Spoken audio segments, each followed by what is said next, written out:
Bendito sea nuestro Señor Jesucristo. Quiero darle la gloria al Señor en este día porque Dios ha sido muy bueno con cada uno de nosotros. Su misericordia y su gracia nos ha alcanzado y podemos ser gente bendecida porque el amor de Dios ha llenado nuestros corazones. Yo soy la pastora Corey Gómez de la Iglesia Avance Global. Es para mí de mucha bendición poder compartir contigo en este día. Estamos ubicados en la 12656 de la Gold Road en Houston. Esto es entre Memorial y Briar Forest. Nuestro zip code el 77077 y me gustaría invitarte a que compartieras con nosotros en alguno de nuestros servicios. Si durante nuestra programación quieres llamarnos, compartir necesidades o tienes alguna, necesitas entrar en acuerdo de oración, tenemos una línea de oración abierta, es el 713-408-3068. Creo que sería de muchísima bendición tanto para nosotros como para ti poder entrar en oración, en acuerdo, para ver la mano de Dios sobre tu vida, para ver la gracia de Dios derramada sobre ti de una manera en especial. También si quieres seguirme más de cerca y quieres recibir mis correos, puedes entrar en la página en Facebook al www.facebook.com/Corey Gómez, haz clic en me gusta y vas a recibir pues los correos que envío, vas a recibir los artículos que escribo, las notas y por supuesto vas a tener acceso a nuestro material que estoy colocando allí constantemente. Sé que está siendo de bendición para muchas personas. Quiero darle las gracias a las personas que me han podido escribir y para dejarme saber cómo esto está bendiciendo sus vidas. También si quieres conocer más acerca de quiénes somos como congregación, puedes entrar en nuestra página, el www.globaladvancedchurch.org. Y allí vas a encontrar nuestra visión, nuestra misión, en que creemos, materiales de estudio, vas a encontrar música, vas a encontrar cosas bien interesantes. Así es que te animo a que puedas entrar. Nuevamente es el www.globaladvancedchurch.org. Y bien, ya hace 3 programas empecé una serie sobre que he titulado Guerreando en contra del espíritu de la deuda. Te decía en los programas anteriores que la deuda no es solamente a nivel de finanzas y que las naciones de la tierra no están como están solamente por el problema económico. Nosotros estamos, o sea, la tierra está en la situación que está porque nos hemos olvidado de nuestro Dios. Y creo que este es un tiempo donde el Señor está llamando a su pueblo a retornar a Él para que nosotros podamos ser instrumentos poderosos en su mano y así traer a las naciones de la tierra al conocimiento de la gloria de nuestro Dios. Y que la palabra profética se cumpla, que en estos últimos tiempos la gloria de nuestro Dios va a llenar la tierra de tal manera, va a ser como las aguas cubren la mar. Estuvimos estudiando en los programas pasados, sobre todo en los 2 últimos programas, vimos cómo esas 5 piedras lisas que David tomó, nos hablan de principios, de palabras reveladas a nuestra vida, que produce estrategias prácticas, que produce estrategias que se traducen en cosas que podemos aplicar todos los días para poder vencer al enemigo. Ahora, nos quedamos en el programa pasado cuando esas piedras lisas las toma de un arroyo. Yo te decía que es la palabra Nakhalá, que significa valle angosto, en el cual corre un río, un riachuelo. Y te hablaba acerca de que el mismo Señor dice que el camino angosto es lo que nos lleva a la vida eterna. Pero lo interesante, la palabra arroyo, Nakhalá, es la raíz primitiva de esta palabra porque significa heredar o lo que se le entrega por legado a la descendencia a través de un testamento. Y yo te explicaba que la Biblia, el libro de la Biblia está dividido, no es en dispensaciones, está dividido es en 2 testamentos, en 2 pactos, el Antiguo y el Nuevo Testamento o el Antiguo y el Nuevo Pacto.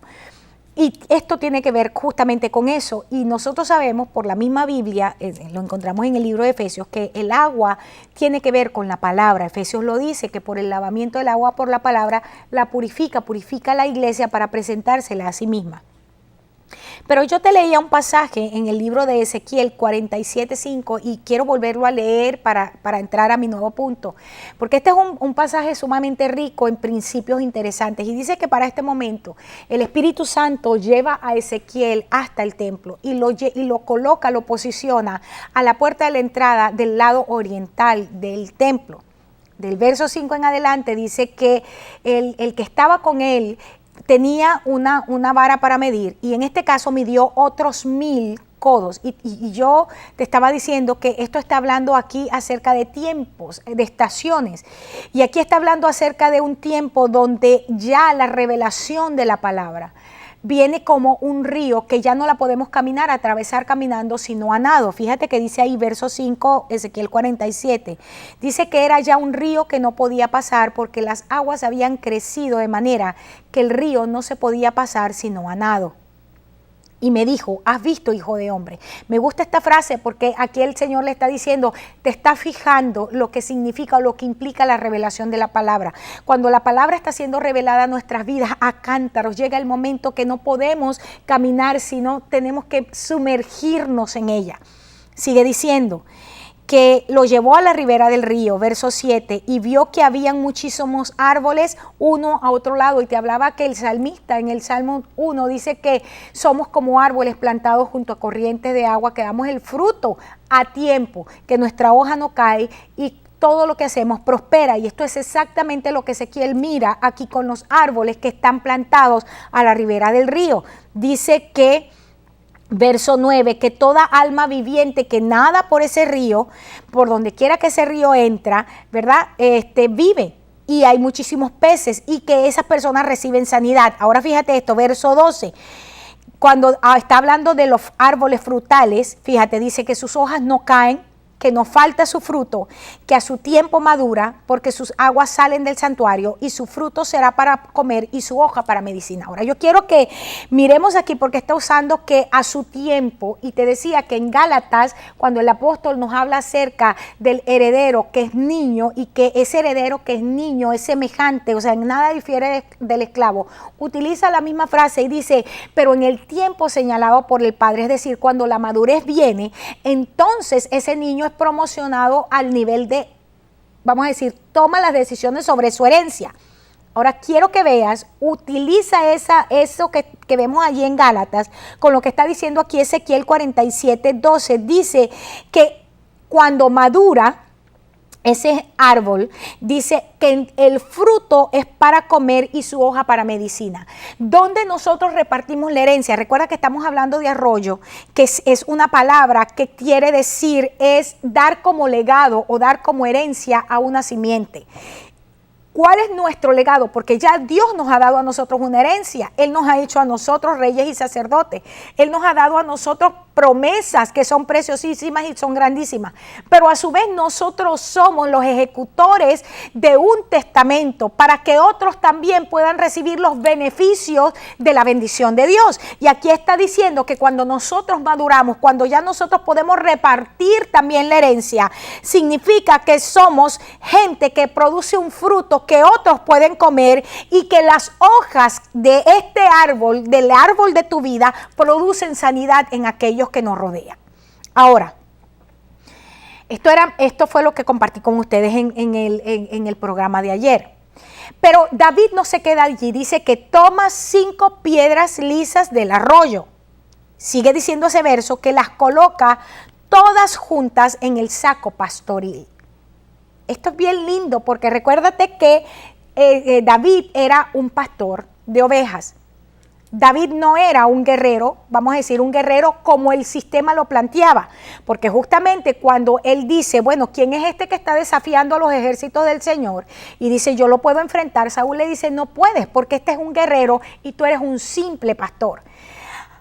A todas estas, como pastor, una de las cosas que él lleva es su saco pastoril, que lo identifica en su oficio de pastor.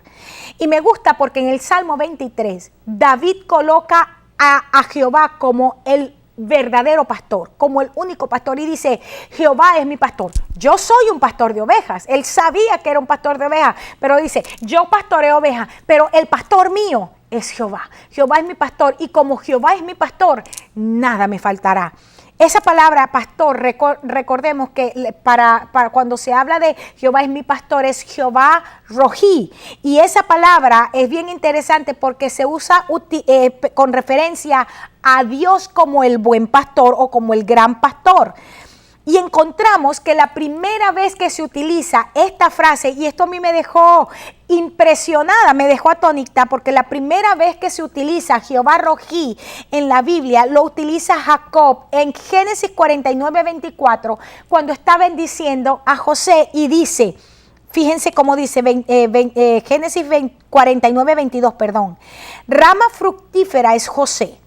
Rama fructífera, escucha atentamente esto, junto a una fuente. Aquí Jacob está a punto de morir y está dando la bendición profética sobre sus hijos. Y está hablando de José. Y no te olvides que este año profético que está cerca de terminar ha sido el año de José, el año donde como José la iniquidad ha sido quitada, la vergüenza ha sido quitada, pero estamos fructificando. Ahora mira la bendición. Dice que José es una rama fructífera junto a una fuente, es decir, junto a un arroyo. No es cualquier árbol. José es un árbol plantado junto a corrientes de agua, es lo que está diciendo Jacob aquí, cuyos vástagos o cuyas ramas se extienden sobre el muro. Y no te olvides que el muro, que lo estuvimos tratando en la serie pasada sobre Nehemías, nos habla a nosotros de protección. Entonces no solamente es el muro me ofrece protección, sino que el árbol que está plantado junto a las corrientes de agua y que se extiende sobre el muro produce sombra y aún produce alimento para los intercesores, para los atalayas. Dice, verso 23, le causaron amargura, le asaetearon y le aborrecieron los arqueros. Fíjate que aquí está hablando de la experiencia del proceso de formación en la vida de José. Aquel proceso donde José es separado de su familia, separado de su padre, donde es desvestido del manto de muchos colores, donde es vendido como esclavo, donde tiene que vivir la injuria, donde tiene que vivir la calumnia, donde tiene que vivir el proceso de la cárcel, el proceso de la oscuridad. Dice, le causaron amargura, su alma fue rota, trajeron sobre él dolor. Dice, verso 24, ya está la clave, mas su arco se mantuvo poderoso y los brazos de sus manos se fortalecieron por las manos del fuerte de Jacob, por el nombre del pastor, la roca de Israel. Aquí está usando justamente por primera vez el nombre de Jehová Rojí. Jehová es mi pastor, nada me faltará. ¿Por qué José pudo fortalecerse en medio de la tribulación tan difícil? ¿Por qué sale como aborrecido por sus hermanos? ¿Por qué sale a la oscuridad de la cárcel, pero termina siendo el primer ministro sobre Egipto? Porque dice aquí específicamente, porque sus brazos y sus manos se fortalecieron a causa de Jehová Rojí, a causa de la roca de Israel, porque él era un árbol fructífero que estaba plantado junto a corrientes de agua, porque José podía dar su fruto a su tiempo y su hoja no caía, porque estaba maduro, porque era un hombre que sabía alimentarse de la palabra, porque era alguien que se dejó pastorear por Jehová Rojí. Jehová es mi pastor, y si Jehová es mi pastor, nada me falta. Bien interesante. Ahora, ¿quién es entonces? Recuerda que estamos hablando de las 5 piedras lisas que toma David de aquel arroyo. Entonces, ¿quién es el que edifica la iglesia? ¿Quién es el que lleva la iglesia a la madurez? ¿Quién es el que lleva al cuerpo de Cristo a esa posición que puede alcanzar la estatura del varón perfecto? Tiene que ver entonces con ministerios y con ministros que no solo han sido suavizados por la corriente del agua, sino ministerios y ministros que han sido santificados por el agua de la palabra, ministerios y ministros que están plantados a la orilla de ese río y que pueden ser también árboles que dan fruto a su tiempo, que su hoja no cae, que todo lo que hacen prospera, porque son gente que está tomando del agua de la palabra. Ahora, bien interesante, recuerda que estábamos estudiando 5 piedras lisas tomadas del arroyo, con las cuales David enfrenta a un espíritu que viene a llevar cautivo al pueblo de Dios y a desnudarlo y hacerlo revolcar en el suelo del dolor. Te decía en algunos de los programas pasados que el sistema en el que estamos inmersos es un sistema que nos lleva a tirarnos en el suelo muchas veces en desesperación de no saber ni siquiera cómo vamos a pagar nuestros biles, de no saber ni siquiera cómo nosotros vamos a poder producir para cancelar las deudas que tenemos. Hay cosas del pasado que hemos vivido, hay situaciones dolorosas que hemos vivido que nos tienen todavía revolcándonos del dolor, pero este es el tiempo que nosotros saquemos 5 piedras lisas del arroyo, que saquemos los principios de la palabra de Dios, que podamos recibir revelación de principios del reino, que traigan a nuestra vida las estrategias prácticas, estrategias precisas que nos hagan derribar toda acechanza del diablo, que nos hagan destruir toda fortaleza del enemigo. Ahora, David no solamente saca las 5 piedras lisas del arroyo, sino que una vez que tiene las 5 piedras lisas del arroyo y las coloca en su saco pastoril, porque Jehová era su pastor y por tanto nada le faltaba. La frase específica en el verso dice que entonces él se fue hacia el filisteo, se aproximó, se acercó. Y me gusta porque esa frase es la palabra nagash, que significa atacar. Pero es una palabra que implica atacar usando un argumento en la manera figurativa.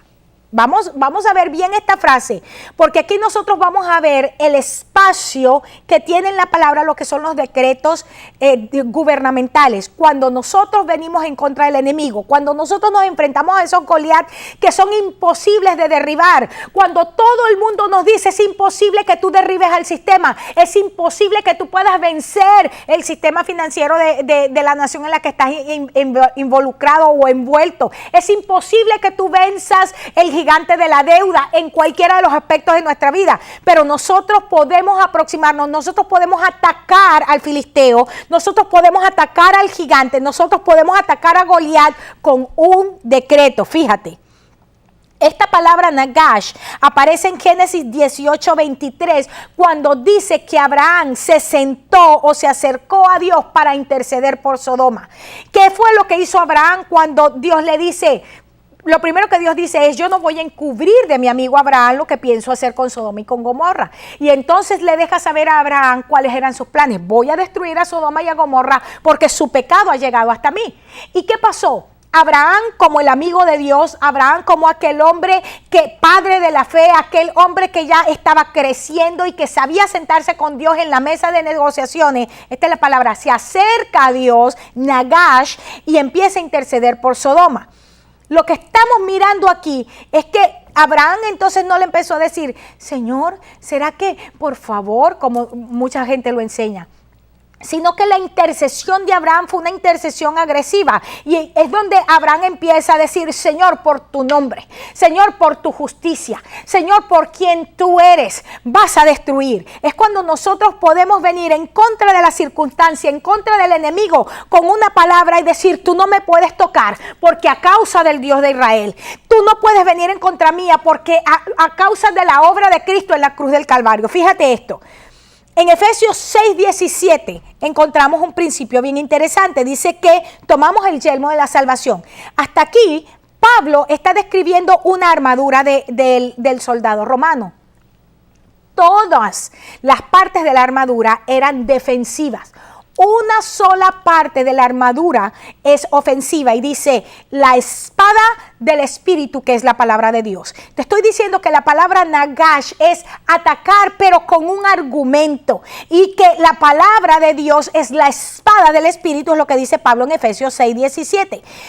Y fíjate cómo se utiliza la espada del Espíritu. El mismo apóstol en el verso 18 dice que la espada del Espíritu, que es la única arma o parte de la armadura ofensiva con la que atacamos, es orando en todo tiempo con toda oración y súplica en el Espíritu y velando en ello con toda perseverancia y súplica por todos los santos. Esto es lo que hizo Abraham. Cuando Abraham utiliza la palabra Nagash, llegándose a Dios para interceder por Sodoma, lo que era, estaba tomando la espada del Espíritu, que es la palabra de Dios, y con esa misma palabra, que son las promesas escritas, las promesas que Dios te ha entregado, con esa palabra oró, ¿cómo? En todo tiempo, con toda oración, con súplica, donde en el Espíritu veló, perseveró en esa palabra, suplicando por todos los santos. ¿Cuál es el problema nuestro? En primer lugar, que decimos, sí, a mi Dios me llamó. ¿Cuánta gente he escuchado yo? No, yo soy pastor. Tú no sabes cuánta gente yo conocí en este país que se llama pastor, o que dice, es que yo tengo un llamado a ser pastor, o que tengo un llamado a ser profeta. Pero a la primera situación difícil que le viene, salen corriendo. Es que ni siquiera los han tocado cuando ya están llorando. Una de las características del ministro de Dios que sabe utilizar la palabra de verdad es que sabe perseverar. Sabe perseverar en medio de las circunstancias difíciles, sabe pararse firme en medio de los tiempos duros, perseverando, velando con toda súplica por todos los santos. Esta parte es muy clave. La única parte ofensiva de la armadura es la palabra, que es la espada del Espíritu. Esto es Nagash. Cuando David se aproximó al filisteo, lo que estaba diciendo es, ahora yo te voy a enfrentar a ti. Él tenía 5 piedras lisas de un arroyo que te hablan de una revelación de principios del reino, pero lo hizo, esa revelación de principios del reino las pudo articular verbalmente, de manera que ese incircunciso, que ese principado, que ese espíritu llamado Goliat pudiera escuchar lo que la palabra de Dios tenía que decir. Ahora, para este momento, una de las cosas importantes que necesitamos recalcar es que no importa que los demás te menosprecien. ¿Qué pasó cuando David se le acerca a aquel gigante que tenía todo un armamento de guerra, porque había sido entrenado como guerrero toda su vida, pero además de todo era un gigante? Él se le acerca con su saco pastoril, y dentro del saco pastoril 5 piedritas lisas que se sacó de un río, y de paso en la otra mano tenía un palito seco que nosotros lo llamamos cayado, pero como él era un filisteo incircunciso, no sabía que aquello era un cayado y le dijo palo seco. Fíjate que le dice en el verso 42 de 1 de Samuel 17, cuando el filisteo lo miró, cuando Goliat lo miró, cuando el sistema te mira, dice, lo tuvo en poco, porque era un joven de tez sonrosada y de hermoso semblante. ¿Cuánta gente nos mira y nos ve y nos mira con desprecio, con desdén, menosprecia lo que Dios nos ha entregado? Porque es que esa es una mujer. Ay, sí, ahí usted no sabe cuánta gente ha llamado para decir cómo es que puede tener tanta unción si es mujer y se pinta el pelo. Cuando nos ven con desdén, porque en nuestra apariencia no somos los machos varones masculinos que están acostumbrados a ver. Entonces hay que menospreciar la unción por la apariencia. Por eso es que todos los que menosprecian la unción por la apariencia son filisteos, no son del pueblo de Dios, porque la gente que reconoce la unción es gente que justamente pertenece al pueblo de Dios. Fíjate, verso 43, y dijo el filisteo a David, ¿soy yo acaso un perro para que vengas a mí con palos? Y maldijo a David por sus dioses. Hay varias cosas aquí. No solamente lo menospreció y le dijo, bueno, ¿quién es este? O sea, ¿cómo se le ocurre a Israel enviar a pelear conmigo, yo, todo un macho varón masculino, todo un varón pastor por 50 años? ¿Cómo se le ocurre mandar a este muchachito, verdad, que luce hasta bonitico, medio afeminado? Eso fue lo que le pareció. Por eso que dice, ¿acaso soy yo un perro? Y la palabra perro ahí es una palabra interesante, porque es la palabra keleb, que significa prostituto, o sea, el hombre que vende su cuerpo, es decir, es homosexual o hombre que vende su cuerpo. Literalmente, él le dijo, ¿acaso soy yo, qué, un homosexual, un prostituto, que no parezco hombre para que me envíen a este pobre tonto? ¿Y vienes a mí con palos? Ahí la palabra palos que él utiliza es la palabra maquela, que tiene que ver con un palo seco. ¿Por qué? Porque era un filisteo incircunciso que no reconocía la autoridad. Pero él recuerda que David tenía en su mano el cayado, y cuando tú te vas al Salmo 23, te encuentras que el callado no es la palabra maquelá que utilizó aquí Goliat, sino es la palabra mishenet, que significa sostén, que significa sustento, que significa respaldo, y viene de la palabra mishhan, que significa protector o sustentador. Cuando David se aproxima al filisteo, cuando David enfrenta al enemigo, vino a él con 5 piedras lisas del arroyo, que era palabra revelada que se había encarnado en su vida, y con la autoridad de Dios, porque la autoridad de Dios es lo que nos respalda. A lo que nos respalda, aquellos que nos menosprecian, es nada más y nada menos que Jehová, el Dios poderoso de Israel. Y esto es tremendo. Fíjate que me gusta cuando dice en el verso 4 del Salmo 23 que es la vara y el callado las que infunden aliento. El sistema dijo, este es un pobre palo seco, pero David sabía que su fuerza venía del Señor, que su aliento, que la vida que él tenía venía del Señor. Hasta aquí es una gran bendición. Todavía no he terminado beneficios de la derrota y estoy cerca de terminar. Y solamente quiero introducir este punto que vamos a retomar en el siguiente programa. ¿Cuáles son los beneficios de la derrota? Vemos cómo David entonces se enfrenta a aquel incircunciso en el nombre de Jehová de los ejércitos, que se atrevió a insultar a los escuadrones del Señor. Lo enfrenta con 5 piedras lisas sacadas de un arroyo y con el callado en su mano, en la autoridad del Señor. La palabra revelada que estaba sustentada en la autoridad de Dios. En 1 Samuel 17, 25, volviendo con el verso que empezamos la serie, dice que al que venciera a Goliat, hay 3 cosas que se le iban a entregar. El rey le enriquecerá con grandes riquezas, le dará a su hija y eximirá de tributos a la casa de su padre en Israel. 3 beneficios que quiero compartir contigo en mi próximo programa. Yo sé que esta serie está siendo de mucha bendición para ti. Para mí ha sido de muchísima bendición reestudiar con una nueva óptica esta historia de David y Goliat. Y sé que está bendiciendo tu vida también. Ahí está nuestro número de teléfono. 713-408-3068. Quiero que nos llames, quiero que compartas con nosotros tus experiencias, quiero que compartas con nosotros tus impresiones. También si tienes alguna necesidad de oración puedes hacerlo. Yo creo que este es un tiempo donde, como David, estamos enfrentando a los Goliat de este tiempo, pero tenemos todo de parte nuestra. Tenemos al Señor, tenemos su palabra revelada en nuestra vida, que se está encarnando, el verbo de Dios que está habitando en medio nuestro y que se ha encarnado, y por eso podemos ver su gloria como la del unigénito lleno de gracia y de verdad. Y juntos, en el nombre de nuestro Señor Jesucristo, vamos a ver al gigante caer, porque nuestro Dios es bueno y sus misericordias se renuevan todos los días. Nuevamente, ahí está también mi dirección en Facebook, www.facebook.com/Corey Gómez. También puedes escribirme, si no puedes llamarme, puedes escribirme, dejarme tus comentarios, y sé que la gloria de nuestro Señor está siendo derramada en una nueva dimensión sobre tu vida en este tiempo. Yo declaro, especialmente sobre las personas que me han podido escuchar en estos programas, declaro de una manera muy especial que esta palabra se está encarnando y se está revelando a ti.